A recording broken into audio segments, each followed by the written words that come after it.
Around the 1st of April, Gilman worried considerably because his slow fever did not abate. He was also troubled by what some of his fellow lodgers said about his sleepwalking. It seemed that he was often absent from his bed, and that the creaking of his floor at certain hours of the night was remarked by the man in the room below. This fellow also spoke of hearing the shod feet in the night, but Gilman was sure he must have been mistaken in this, since shoes, as well as other apparel, were always precisely in place in the morning. One could develop all sorts of aural illusions in this morbid old house, for did not Gilman himself, even in daylight, now feel that certain noises other than rat scratchings came from the black void beyond the slanting wall above the slanting ceiling? His pathologically sensitive ears began to listen for faint footfalls in the immemorially sealed loft overhead, and sometimes the illusion of such things was agonizingly realistic. However, he knew that he had actually become a somnambulist, for twice at night his room had been found vacant, though with all his clothing in place. Of this, he had been assured by Frank Elwood, the one fellow student whose poverty forced him to room in this squalid and unpopular house. Elwood had been studying in the small hours and had come up for help on a differential equation, only to find Gilman absent. It had been rather presumptuous of him to open the unlocked door after knocking had failed to rouse a response, but he had needed the help very badly and thought that his host would not mind a gentle prodding awake. On neither occasion, though, had Gilman been there, and when told of the matter, he wondered where he could have been wandering, barefoot and with only his nightclothes on. He resolved to investigate the matter if reports of his sleepwalking continued, and thought of sprinkling flour on the floor of the corridor to see where his footsteps might lead. The door was the only conceivable egress, for there was no possible foothold outside the narrow window. As April advanced, Gilman's fever-sharpened ears were disturbed by the whining prayers of a superstitious loom fixer named Joe Mazurewicz, who had a room on the ground floor.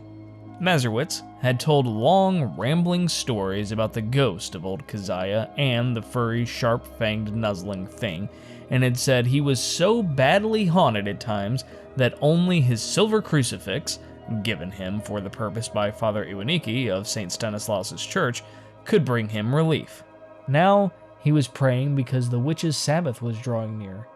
May Eve was Walpurgis Night, when hell's blackest evil roamed the earth, and all the slaves of Satan gathered for nameless rites and deeds. It was always a very bad time in Arkham, even though the fine folks up in Miskatonic Avenue and high in Saltonstall streets pretended to know nothing about it. There would be bad doings, and a child or two would probably be missing.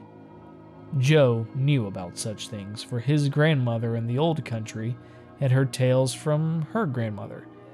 It was wise to pray and count one's beads at this season. For 3 months, Keziah and Brown Jenkins had not been near Joe's room, nor near Paul Choinsky's room, nor anywhere else. And it meant no good when they held off like that. They must be up to something. Gilman dropped in at a doctor's office on the 16th of the month and was surprised to find his temperature was not as high as he had feared. The physician questioned him sharply and advised him to see a nerve specialist. On reflection, he was glad he had not consulted the still more inquisitive college doctor. Old Waldron, who had curtailed his activities before, would have made him take a rest, an impossible thing now that he was so close to great results in his equations. He was certainly near the boundary between the known universe and the fourth dimension, and who could say how much farther he might go? But even as these thoughts came to him, he wondered at the source of his strange confidence. Did all of this perilous sense of imminence come from the formulae on the sheets he covered day by day? The soft, stealthy, imaginary footprints in the sealed loft above were unnerving.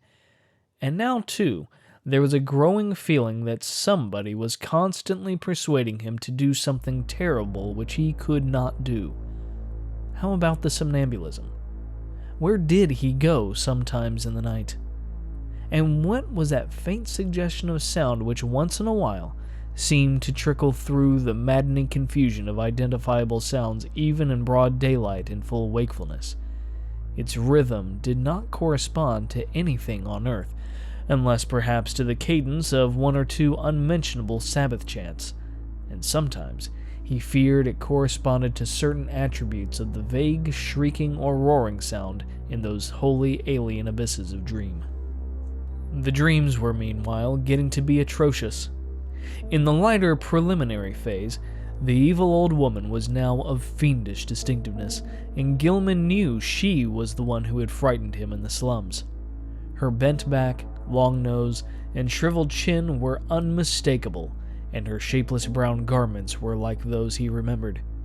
The expression on her face was one of hideous malevolence and exultation, and when he awaked, he could recall a croaking voice that persuaded and threatened. He must meet the Black Man and go with them all to the throne of Azathoth at the center of ultimate chaos. That was what she said. He must sign in his own blood the Book of Azathoth and take a new secret name now that his independent delvings had gone so far.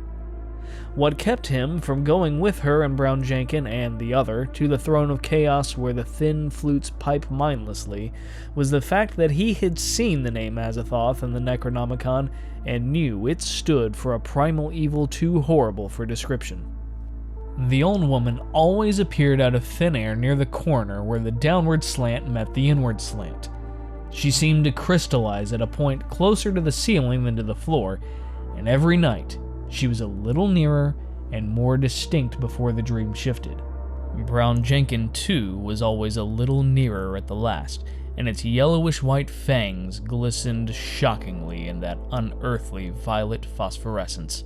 Its shrill, loathsome tittering stuck more and more in Gilman's head, and he could remember in the morning how it had pronounced the words Azathoth and Nyarlathotep. In the deeper dreams, everything was likewise more distinct, and Gilman felt that the twilight abysses around him were those of the fourth dimension.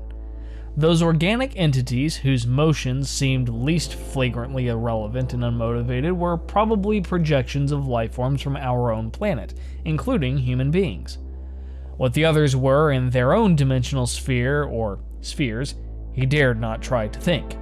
Two of the less irrelevantly moving things, a rather large congeries of iridescent prolately spheroidal bubbles, and a very much smaller polyhedron of unknown colors and rapidly shifting surface angles, seemed to take notice of him and follow him about or float ahead as he changed position among the Titan prisms, labyrinths, cube and plane clusters, and quasi-buildings.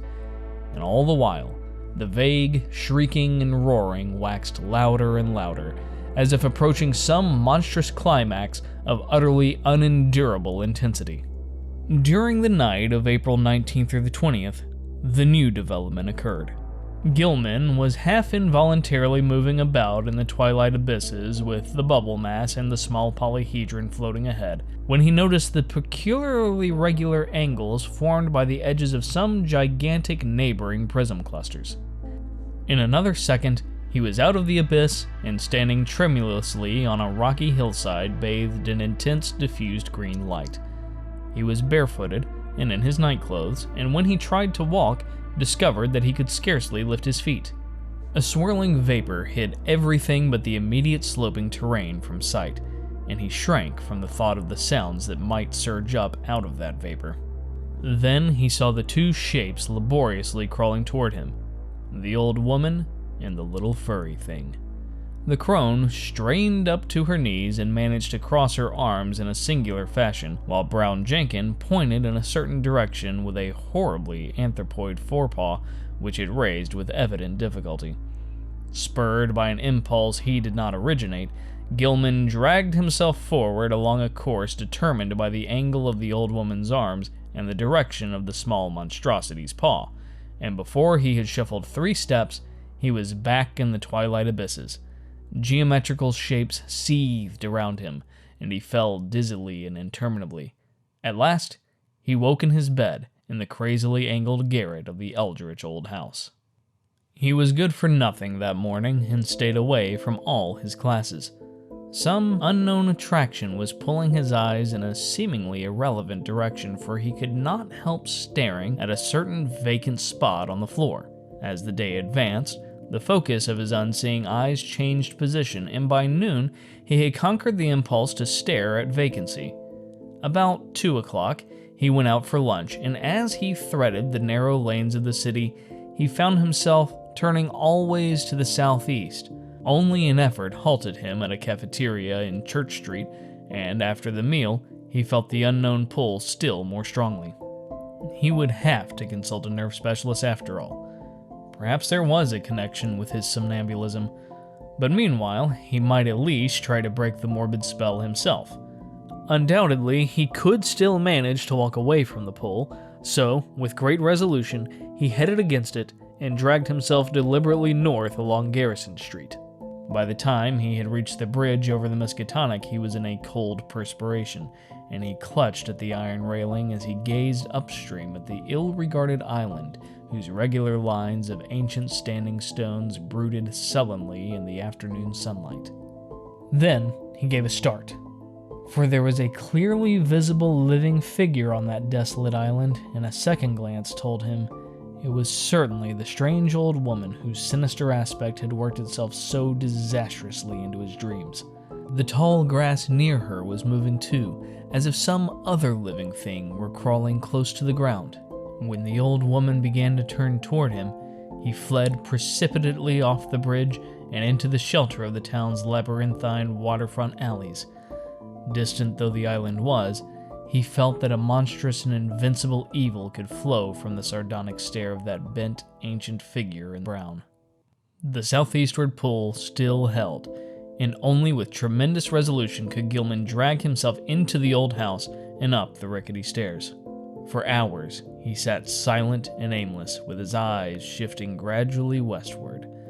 About 6 o'clock, his sharpened ears caught the whining prayers of Joe Mazurewicz 2 floors below, and in desperation, he seized his hat and walked out into the sunset golden streets, letting the now directly southward pull carry him where it might.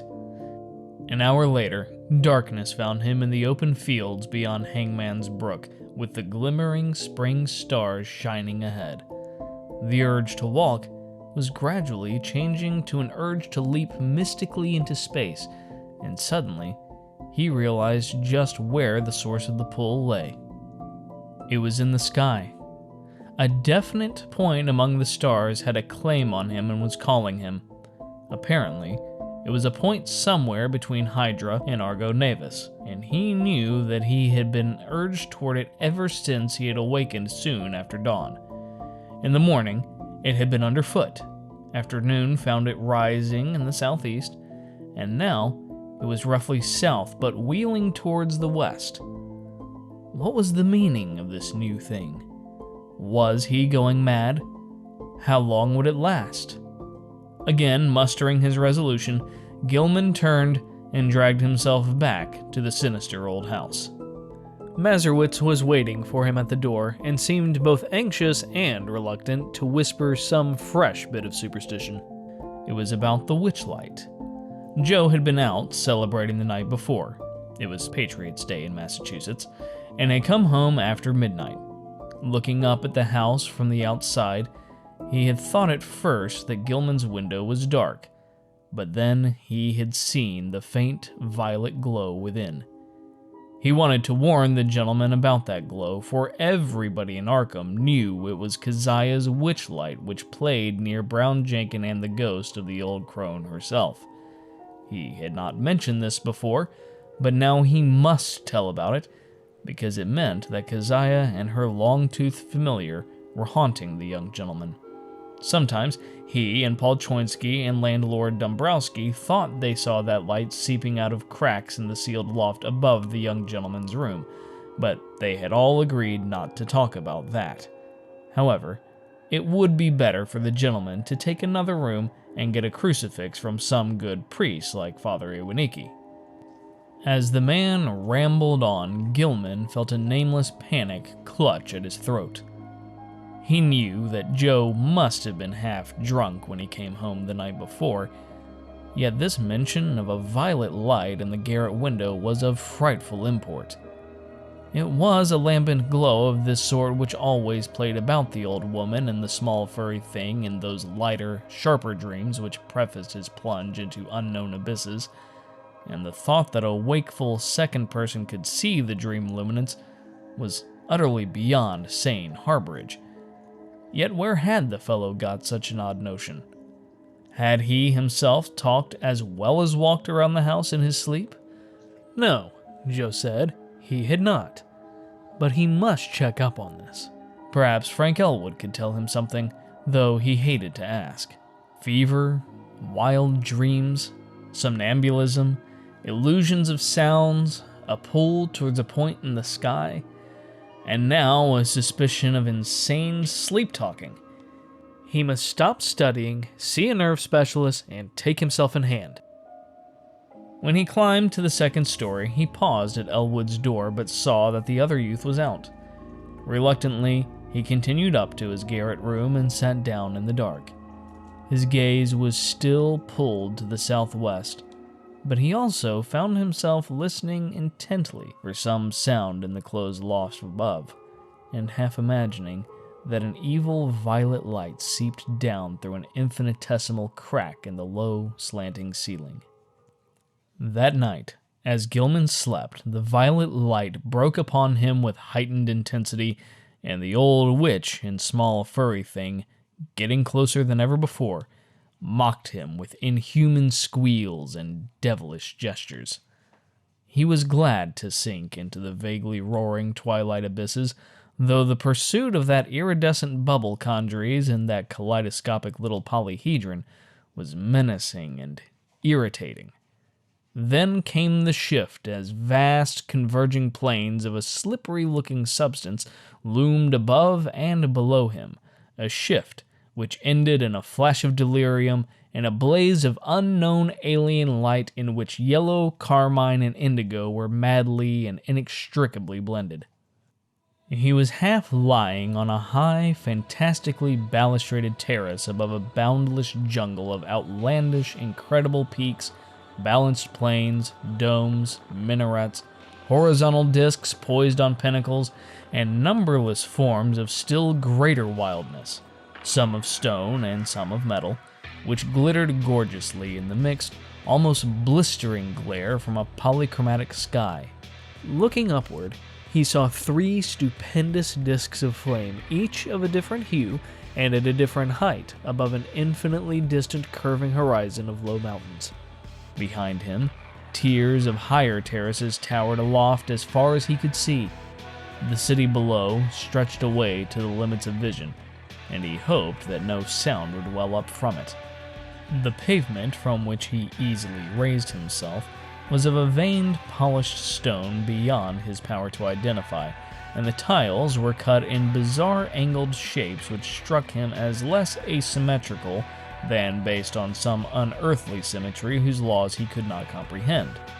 The balustrade was chest-high, delicate, and fantastically wrought, while along the rail were ranged at short intervals little figures of grotesque design and exquisite workmanship. They, like the whole balustrade, seemed to be made of some sort of shining metal whose color could not be guessed in this chaos of mixed effulgences, and their nature utterly defied conjecture. They represented some rigid, barrel-shaped object with thin horizontal arms radiating spoke-like from a central ring, and with vertical knobs or bulbs projecting from the head and base of the barrel.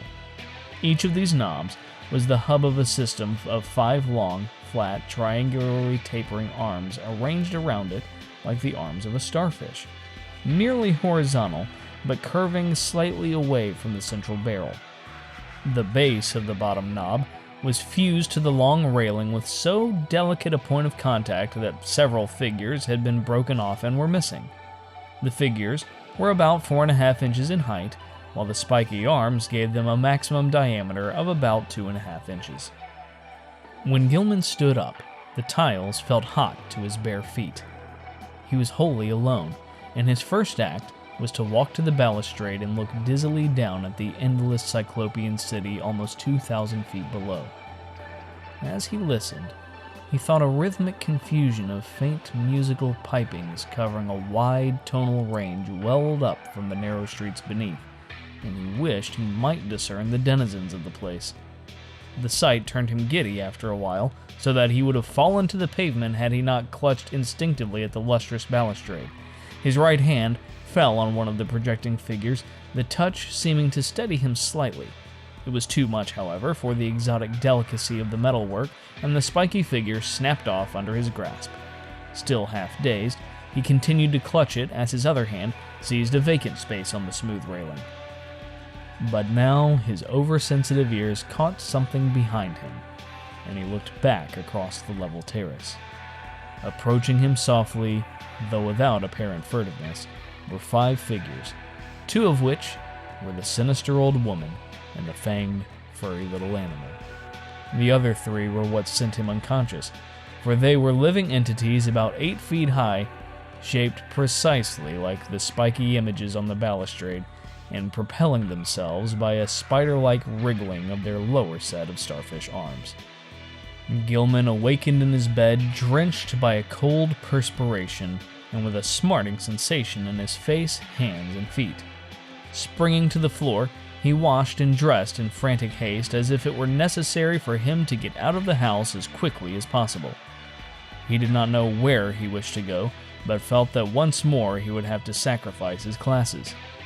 The odd pull toward that spot in the sky between Hydra and Argo had abated, but another of even greater strength had taken its place. Now he felt that he must go north, infinitely north. He dreaded to cross the bridge that gave a view of the desolate island in the Miskatonic, so went over the Peabody Avenue Bridge.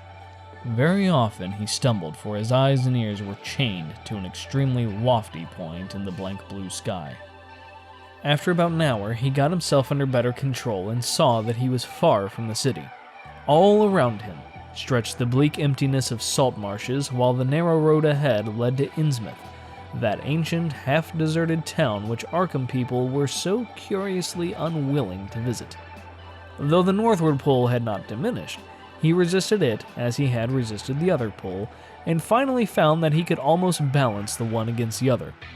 Plodding back to town and getting some coffee at a soda fountain, he dragged himself into the public library and browsed aimlessly among the lighter magazines. Once he met some friends who remarked how oddly sunburned he looked, but he did not tell them of his walk. At 3 o'clock, he took some lunch at a restaurant, noting meanwhile that the pull had either lessened or divided itself. After that, he killed the time at a cheap cinema show, seeing the inane performance over and over again without paying any attention to it.